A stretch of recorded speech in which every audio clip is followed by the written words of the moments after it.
That is so, so true for those of us who are looking for peace of mind every day. When I wake up in the morning and when I lay my head down at night, I want peace of mind.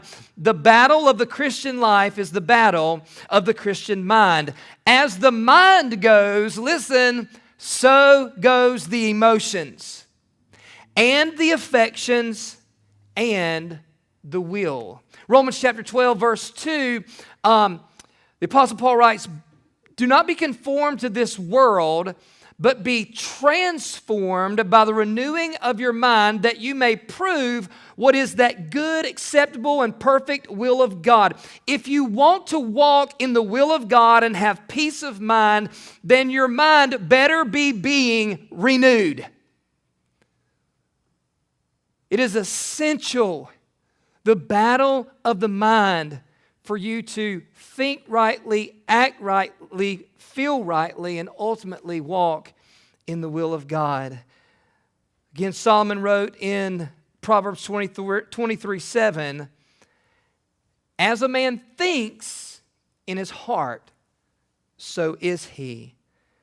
Paul says if you want to have peace of mind, then you must have a disciplined mind. I want to begin tonight's message at the end of verse 8.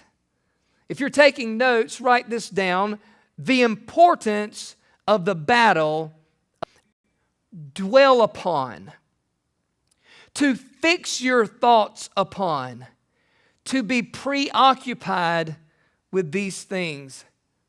It's just my belief. I know I can speak for myself personally. I don't know if I can speak for you or not. But these 6 categories that Paul lays out for us here, I can't say that I dwell on those things yet. I can't say that I fix my thoughts upon these principles, these godly virtues, these categories. I can't say that I preoccupy myself with these things. And the reason I say that is that I've got to grow. And I think we all have to. I mean, this is, if you will, the secret to peace of mind and the peace of God. And I think we need to feel the weightiness of this command, dwell on these things. Be preoccupied with them. This command is in the present tense, which often means something that is ongoing or continuous. Again, I don't know about you, but it doesn't take long at all for me to start thinking wrong. It doesn't take long sometimes after a service like this where I feel like I get dialed in by the grace of God through His means of grace of corporate worship and the preaching of the Word. Sometimes it doesn't take long for me to start thinking wrongly again. I can be praying and start thinking wrongly. One text, one email, and in a moment start having anxious thoughts, fearful thoughts, doubtful thoughts, sometimes angry thoughts. I really have to watch that sometimes as a dad. I don't know if you're ever at work and get a call from mom and she's letting you in on what's going on at home, or you guys know what I'm talking about. Or it could be something totally not related to family, and it's so frustrating, and you quickly go to anger. And, man, we have to renew our minds. How many of you have learned that when those thoughts come immediately like that, that it's better for you not to say anything in that moment, because there will be no peace for a while?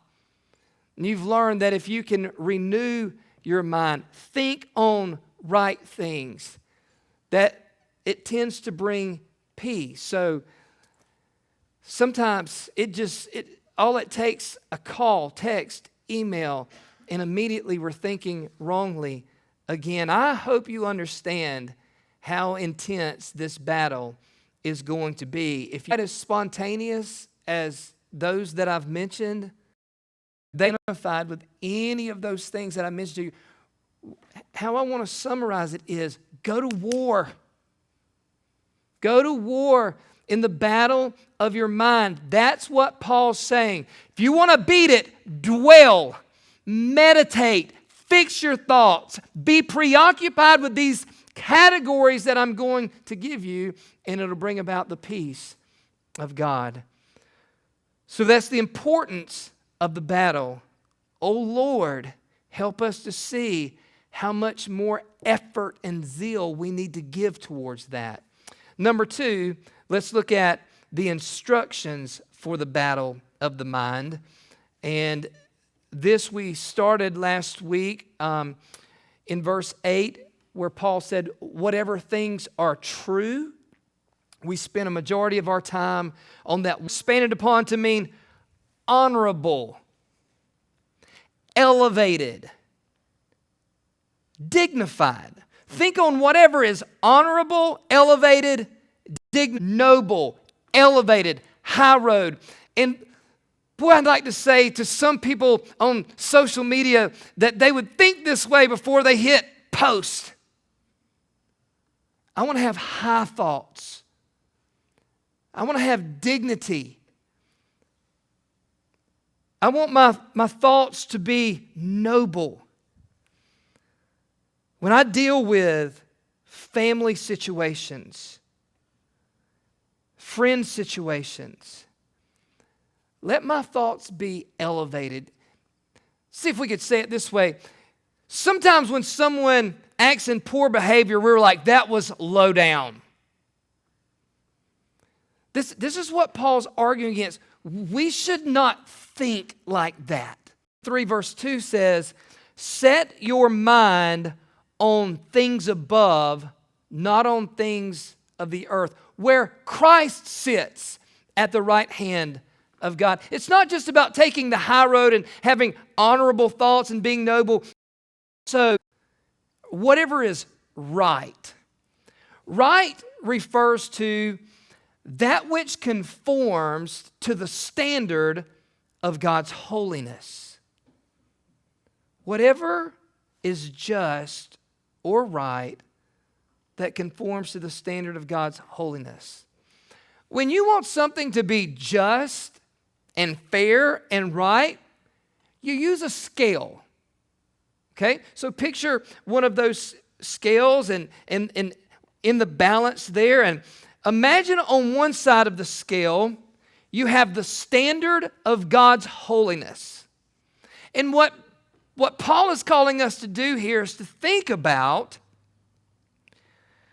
looking at your actions, and on this side of the scale, seeking to have your thoughts and your actions measure up and equal out to God's standard of holiness.